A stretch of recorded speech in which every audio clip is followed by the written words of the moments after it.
Welcome. Well, good afternoon, everyone, and thank you for sticking around for joining us in our next conversation with our esteemed panelists here. We will be talking about this specific development on laying the foundations for the advanced air mobility ecosystem. So I'm privileged to have not only Stella Hughes, the Advanced Air Mobility Partner in Leadership for Business Development at CAE, and also Danny Sitnam, the CEO and President of Helijet, bringing us together and really looking at some of the challenging questions we have ahead for this industry on what investments will shape our future advanced air mobility ecosystem, the vital components necessary on both workforce development, digital infrastructure, and our physical infrastructure, and similarly, what sort of multimodal connection opportunities are we going to need in order to make this operational across the globe? So to set some of the context to give where we've been working for as the advanced air mobility ecosystem, I wanted to start off and give a little introduction of what's going on here in Canada. So I'm privileged to serve as the Executive Director of the Canadian Advanced Air Mobility Consortium, which is exactly that, laying some of the foundational bricks for our AAM ecosystem across the country in bringing academia, infrastructure, operators, airlines, and of course, our training and academia professionals to start creating what this new ecosystem can look like. We're really looking at creating that unified national voice here in Canada and laying a model that can be a federal, provincial, and as we're seeing more and more on our municipal side, integrated across the multi-nodes. We really focus on those catalyzing of the revenue-generating use cases, advocating for policy and regulation development to support this new technology, and as well, building our future workforce for the diversity, equity, and inclusion that's going to be needed in the future demands that this industry will have. So that's just a little bit of what we're trying to do on the Canadian side, but we also have some global superstar here as well. So I'm going to start off. Stella, give us a little introduction on CAE's role in the advanced air mobility ecosystem and what you're here for today. Sure, thank you, JR, and thank you guys for having me here. So CAE is the leading provider of pilot training and flight simulation. We're based in Montreal, so a good Canadian company, but with 13,000 people worldwide across 200 different locations. So a global breadth, and that I think is really important when we're thinking about advanced air mobility and the fact that it is going to touch on so many different types of mobility and really across the globe. So today we deliver training to pilots and maintainers and deliver flight simulators. And the role of the Advanced Air Mobility Group within CAE is to look at how we need to adapt that to this next generation of workforce that learns a bit differently, and also to the new operational models as well and of these aircraft and the different configurations of them. So CAE is looking to work with OEMs at supporting their aircraft development through simulation, working with operators in training their future workforce and helping source this, and then also working with cities and planners on leveraging all of our solutions around fleet planning, route planning, and digital twins of urban environments to actually lay the groundwork for planning this integrating into our communities.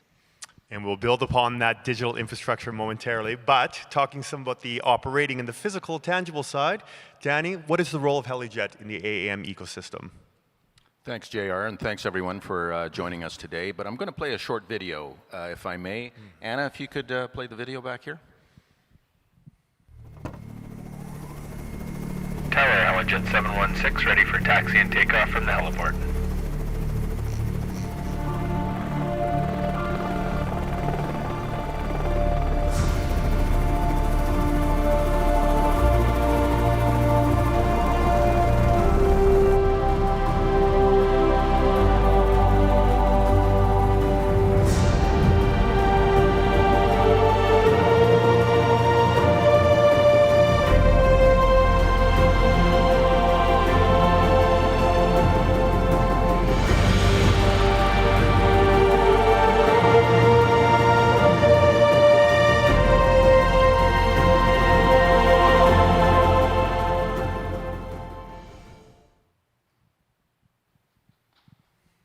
Thank you. So that's our operation up in Haida Gwaii. And we're actually operating today, and we're probably landing at that facility that you just saw today. We operate aircraft up in the Haida Gwaii, servicing a lot of the large fishing resorts. At this time of year, we're obviously deeply involved in moving their guests and goods back and forth. We are Helijet. We've been here for 35 years. We're a Vancouver-based company. We operate in most parts of British Columbia, also in the Pacific Northwest in Seattle. Most people, I believe, know us by our scheduled airline service that operates between downtown Vancouver to downtown Victoria, as well as downtown Vancouver to Nanaimo. That represents about 35% of our business, but we're also involved in the air medical business using helicopters, and we're also involved in general charter operations up at our northern bases such as Prince Rupert and Haida Gwaii Islands. We also operate an independent subsidiary company that manages and operates heliports, and we're Canada's largest privately held heliport manager. We oversee about 54 heliports in British Columbia for the British Columbia Emergency Health Services, which is part of our air medical operation, as well as manage the Vancouver, Victoria, and Nanaimo facilities. Our interest, to your point, JR, and AAM and moving forward is because our customers are demanding us to look at it. We're at a place here where we have to make a commitment as aviators to move forward to the 2050 commitment by the federal government. We also have to look at what our customers are asking us to do, which is decarbonize the program, reduce our footprint, okay, and get our operating costs down. So AAM has those two drivers that are pretty exciting for us to look at today as opportunities to advance our company and many others in BC. And so, Danny, we know this is going to come from not only the work that you've been doing at Helijet here, but Stella, just having returned from the Paris Air Show, we've seen this tidal wave of advanced air mobility take over the conversation on the global stage. Why is it important for CAE to engage in advanced air mobility at an early aspect, now going to the international side? Sure, and I know that this is kind of a mixed audience and maybe not everyone's as familiar with advanced air mobility, but a lot of these aircraft are looking to enter into service in 2025, 2026. So that still seems a long way away, but also for anyone who's involved in infrastructure, that's not. For anyone that's involved in aerospace, that's not, that's tomorrow. So one thing when CAE would typically start working 36 months in advance of entry into service with an OEM to plan out their training, their flight simulation, curriculum, and then to be able to actually train those professionals. And it's a highly regulated environment, and those things take time, and you can't really accelerate it. So it was important that we stood up this team. Now it's been 2.5 years that we've been working with our OEM partners to build that. And it's also important to start working with regulators on industry consensus groups and trying to get alignment between Transport Canada, the FAA, and EASA so that we can have the same workforce globally, and ultimately that'll bring down costs so that operators like Helijet are able to benefit from the scale of the same training, the same workforce practices across the industry. So Danny, over to you. It's been 3 years that we've had the privilege of having not only Helijet, but CAE as members of CAAM and great supporters of our work across Canada. Why is that engagement important in building these foundations for the advanced air mobility ecosystem? Yeah, thank you. I think we've spoken at numerous conferences and certainly around the board table at CAAM, and the fundamentals are no one can do this by themselves. We need a group, a large group. We need a village, we need a community, we need it nationalized to move this forward. We're not going to do it as Helijet by ourselves. So joining CAAM and JR leading the voice of the industry, that we need to build the awareness, we need to educate, we need to learn ourselves what are the tools that we're going to need to work with regulators, facilitators, communities, and so forth. And I recall on a couple conferences that we've had in the past where we were down in Seattle, I recall with JR and I at a forum there, and one of the people that were in the audience said, "You seem to be preaching to the choir quite a bit and not getting to the community." And I think that's a big component that really stuck with me, that we need to get outside of these four walls and get in front of communities and ask what do they want and what do they want to see above their heads at landing sites and so forth. And to build upon that, we've seen the golden superstars develop across the globe, a lot of the original equipment manufacturers, some of our airports, but wow, do we still have work to do with our insurance companies, our utilities, our public transportation providers. These are still the engagement pieces needed in this growing foundation of our advanced air mobility ecosystem as well. So transitioning, we have some of the physical infrastructure that we've spoken about on Danny's side with the heliports, the digital side. This has been a growing trend as we now move into complexities of our public transportation providers, our city officials, to try and envision and interact in this synthetic environment of train, shared mobility, and now aviation altogether. Stella, give us some insight of what CAE is trying to champion on this new digital infrastructure aspect.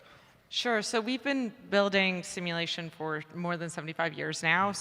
And those simulations have to be a one-for-one representation of the environment for pilots to be able to train. Because the first time you get off one of our simulators, a pilot can go fly with passengers in the back of that aircraft. They don't have to have flown an A320 before if they've taken a training course using one of our A320 simulators, for example.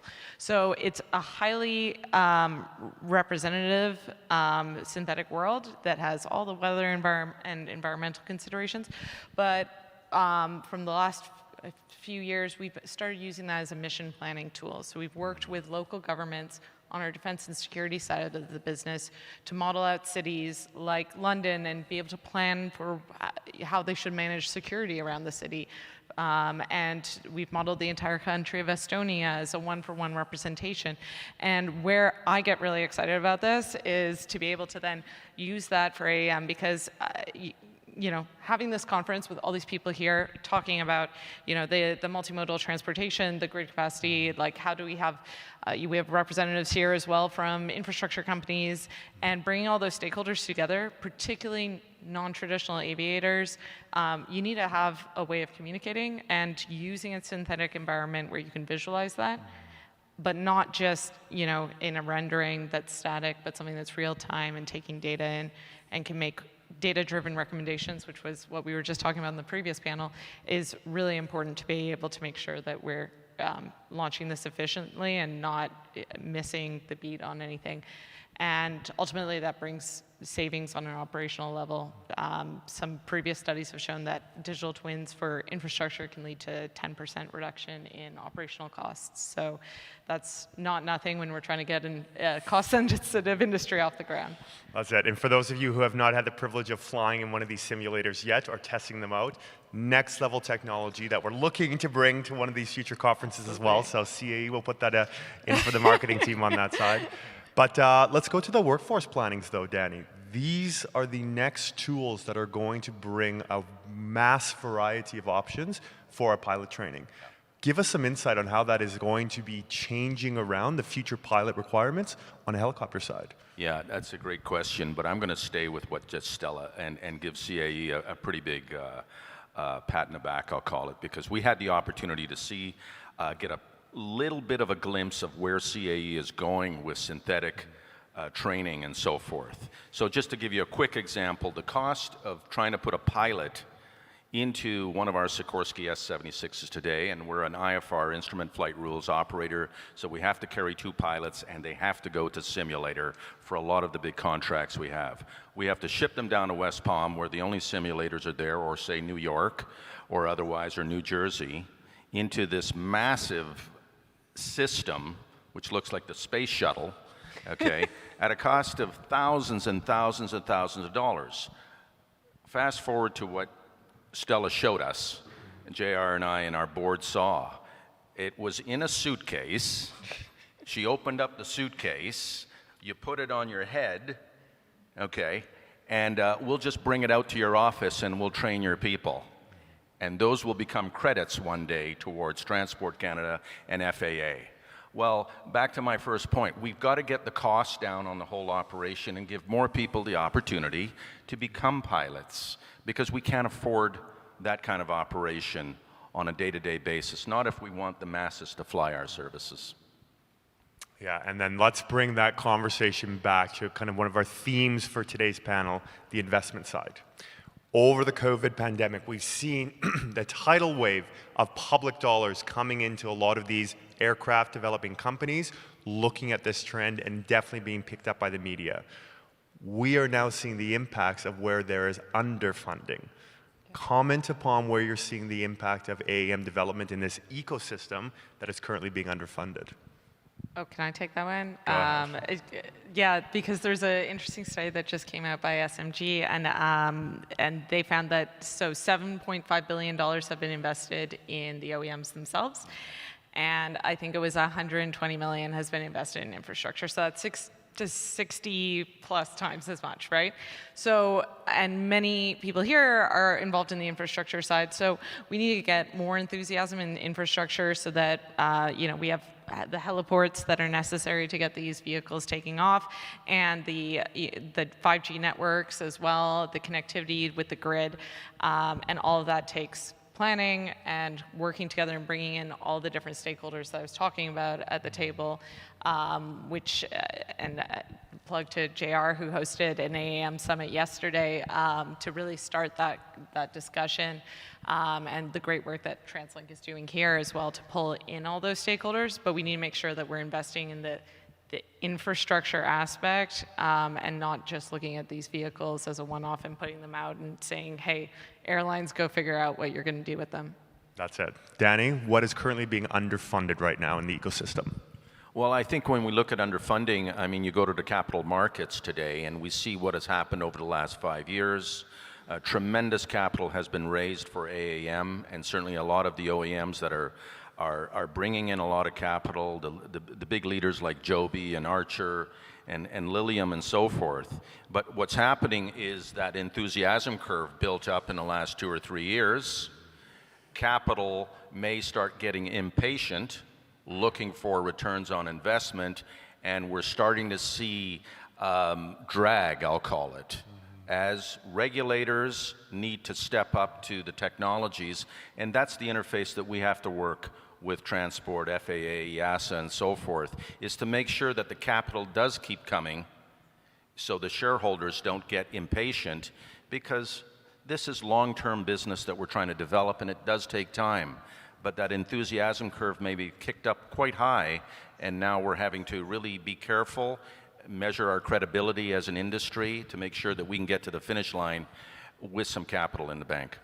That's it. And this is where I think our expectations are being adjusted on these timelines. And let's kind of dive into this a little bit. We've had 3 critical mass movements occur in the advanced air mobility industry over the last month here in Canada. Number 1, the announcement from the federal government of $350 million towards sustainable aviation programs across the country. Number 2, Transport Canada will be launching their Advanced Air Mobility Integration Team, really helping push the policy and regulation for these new projects within the country. And number 3, our partners at the Aerospace Innovation Associations of Canada, bringing together our national strategy of all of the work coming in the RPAS and drone sector, civil aviation, the expanding advanced air mobility side, and space under one umbrella. And this is really bringing our innovation forward. These timelines, though, continue to be pushed out and out. How do we start to reconcile with both our public, our training side, and our operators with some of these challenging timeframes going forward? I can take that to start with. I believe we need case studies so we can demonstrate to communities, to the street, I'll call it, that they can touch and feel some of these programs. So operations that are starting with drone technologies, such as with Indra Robotics, a wonderful drone group that is developing the technologies, we're doing case studies in conjunction with them to keep the momentum building that one day that will be a passenger or heavy cargo lift vehicle that will be able to do that. So I think real life case studies are things that we need to continue to develop that will allow us to keep the momentum up. If we stagnate there, I think it'll just be more challenging in raising capital and keeping the enthusiasm moving forward. I would say that, so advanced air mobility from eVTOL aircraft and the urban air mobility might be stagnating and moving out, but there's other projects that are live, the drone project that you're working on, but also, I mean, CAE was the first aerospace company within Canada to be carbon neutral, and that was a major commitment for us. ESG is such a core part of our value system that we decided to launch a special type certification to our Piper aircraft. So today we operate 170 aircraft in our flight schools, training cadets, young kids who want to become pilots someday.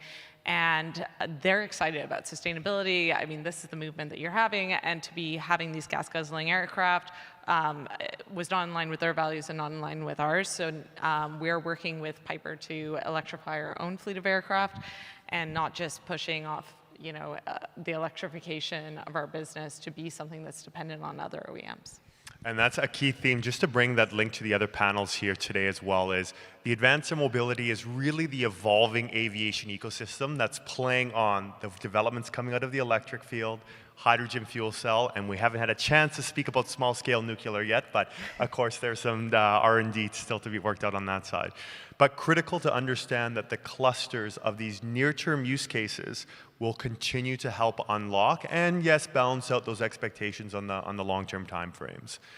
We will bring awareness. We are speaking about some of the British Columbia work here.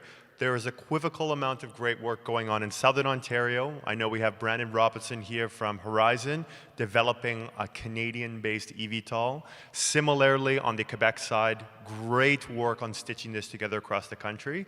And of course, for our partners down at the CoMotion Los Angeles and Miami events, all the great work coming out of the partnerships with NASA and the UAM work down in south of the border. So bringing us, and I do realize we have some questions coming up as well, so please, as necessary, we'll go to the last little part of our conversation here today. Danny and Stella, if you were to put an ask out to the ecosystem, what is one thing you would like the ecosystem to continue to focus on as we build out this foundation? Yeah, I would say the importance of bringing the public into this. I mean, Danny touched on it a bit from an awareness, but I think it's very important to see advanced air mobility not just as an asset that you use, but actually as a career path. We're going to need in the next 10 years, 1.3 million new aviation professionals. So that's, I think, 280,000 pilots, 400,000 maintainers. Just for reference, today there's 200,000 maintainers. So we need to double our workforce in incremental to what we have today. And a lot of people don't think of that as being a career. It's really hard to get those people in. But if you can excite them about advanced air mobility, if they can see this as something that maybe is exciting because it's close to base, it's right, it's in our downtown areas, and it's new technology, it's composites, it's electricity, it's sustainability.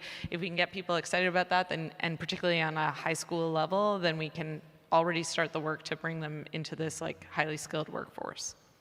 Great point on the workforce side. Danny, on your aspect?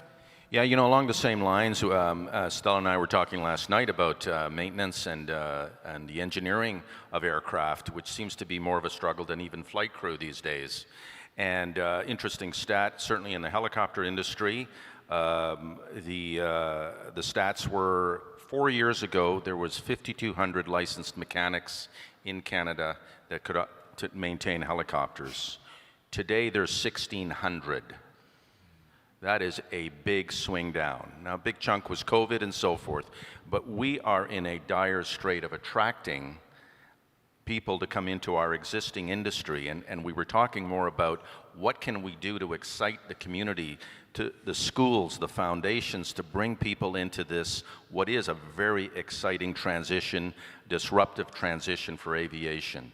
Because we've got to bring people that really want to come and engage. The other part about what can we, the ask that you're suggesting, JR, I think as much as we look at the urban environment, urban air mobility as such, we should be looking at the remote communities that are up in northern Canada, northern BC specifically, where they don't have access to aviation.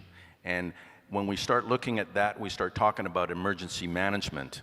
and first responder issues. And that's where these vehicles and these technologies can really add value, I believe, is helping the underprivileged, the ones that don't have access to aviation.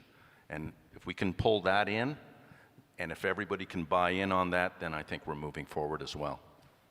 Wonderful. And I'll conclude on my piece. The one ask I'll put out to our ecosystem here, especially attendees, is just to start to comprehend that aviation will become a part of our public community fabric. This is not a technology that's going to remain segregated away from our cities, away from our communities. So we're going to need to solve out those tough challenges of what that looks like for societal acceptance, our noise perception, and of course, integrated on the equity aspect across the board as well. So wonderful. Thank you so much, Danny and Stella, for giving us some of the insight and showing us the future of the foundation of our advanced air mobility ecosystems. Greatly appreciated, and we look forward to the conversations expanding from here. Thank you, everyone. Thank you, Chair. Thank you.